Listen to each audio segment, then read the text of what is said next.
பொதுவாக யாருக்காவது கடன் அல்லது வேறு தானியங்களோ கொடுப்பதற்கு முன்னால் வீடு வாசலை பெருக்கி சுத்தம் செய்த பிறகு அந்த தானியங்கள் கொடுக்க வேண்டும்.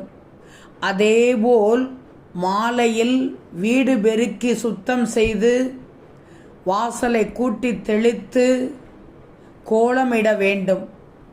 மாலை மங்கிய பிறகு வீடு இருளடைந்து இருக்கவே கூடாது, கண்டிப்பாக விளக்கேற்ற வேண்டும். பிறகு காமாட்சி அம்மன் விளக்கு ஏற்றுங்கள்.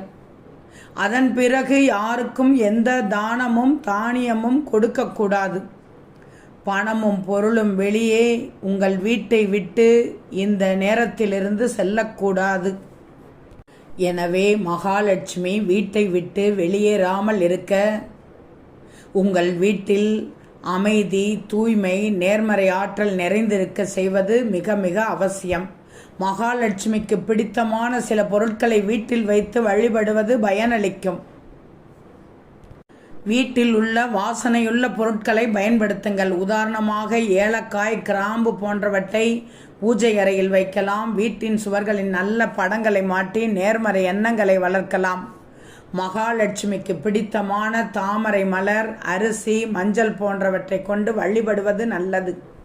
ஏழை எளியோருக்கு உதவுவதும் தான தர்மம் செய்வதும் மகாலட்சுமியின் அருளை முழுவதுமாக பெற உதவும். உங்களுக்கு உதவி செய்தவர்களுக்கு நன்றி செலுத்துவது அவசியம். அதேபோல் கிடைத்த செல்வத்திற்கு இறைவனுக்கு நன்றி சொல்லுங்கள். நன்றி உணர்வு இருந்தால் மகாலட்சுமி உங்களை விட்டு விலகவே மாட்டாள். பணத்தை வலது கையால் கொடுப்பதும் வாங்குவதும் நல்லது. இடது கையால் பணத்தை கொடுப்பதையும் வாங்குவதையும் தவிர்க்கவும். பச்சை கற்பூரம், ஏலக்காய், கிராம்பு போன்ற வீட்டில் வாசனை பொருட்களை வைத்து கொள்ளுங்கள். மகாலட்சுமி ஈர்க்கும் பொருட்கள்.